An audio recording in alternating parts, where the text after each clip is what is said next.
Hello বন্ধু, তোমরা দেখছো এমসি স্টুডিও। আমি হাসান পারভেজ বকুল।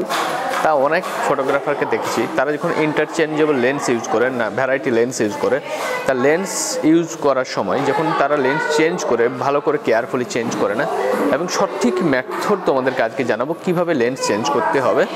এবং সকল সময় আমরা ধ্যান রাখবো কি আমাদের যে ক্যামেরাটা যাতে সেফ থাকে সেই জন্য। তো চলো কীভাবে লেন্স চেঞ্জ করতে। এখানে আমার কাছে একটা ক্যামেরা আছে, তোমরা দেখতে পাচ্ছ। তা লেন্স যখন চেঞ্জ করব, লেন্সের কি মেথড, প্রথম মেথড হচ্ছে এই যে লেন্সটা আমি এখানে লাগাবো, এটা খুলবো। তাহলে কি করব, আমি আমার রাখার পদ্ধতিটাও হবে এরকম। তাহলে এইভাবে সাইলেন্টলি রাখলাম।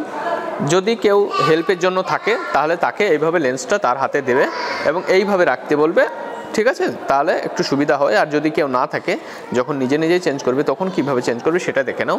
জাস্ট এইভাবে রাখার পরে আমি কি করব, আমার যে সেন্সারটাকে সেফ রাখার জন্য কি করব, আমাদের এনভায়রনমেন্টে প্রচুর ডাস্ট থাকে এবং সেই ডাস্টটা সবসময় আমাদের যে হাওয়ার মধ্যে যেগুলো আমরা খালি চোখে দেখতে পাই না, সেগুলো কিন্তু সেন্সারে আমাদের পড়লে সেন্সার প্রবলেম হতে পারে। সেই জন্য আমাদেরকে খেয়াল রাখবে সেন্সার সবসময় সেফ থাকে। তাহলে কি করতে হবে, সবসময় ডাস্টের নিয়ম কি, নিচের দিকে নেমে আসে। আস্তে আস্তে ডাস্টগুলো সব আস্তে আস্তে নিচের দিকে, হাওয়ার গতিবেগ কমলে আস্তে আস্তে নিচে নেমে আসে। তাহলে ক্যামেরা সেন্সারটা যদি আমরা এইভাবে রাখি, এইভাবে চেঞ্জ করবো না কখনো, এইভাবে সবসময় মেথড হচ্ছে লেন্সের মাউন্টটা ঠিক নিচের দিকে থাকবে, তোমরা দেখতে পাচ্ছ। এবং আমি এইভাবে চেঞ্জ করব।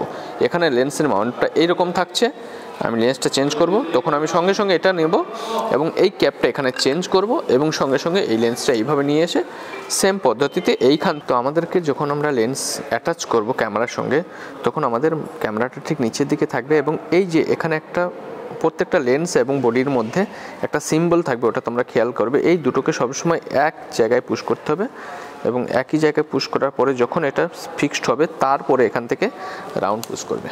তো এখানে আমার কমপ্লিট একটা লেন্স চেঞ্জ কিভাবে করলাম তোমাদেরকে দেখালাম। তোমরা যদি একটুকু হেল্প হয়ে থাকে তাহলে অবশ্যই আমার চ্যানেল সাবস্ক্রাইব করো।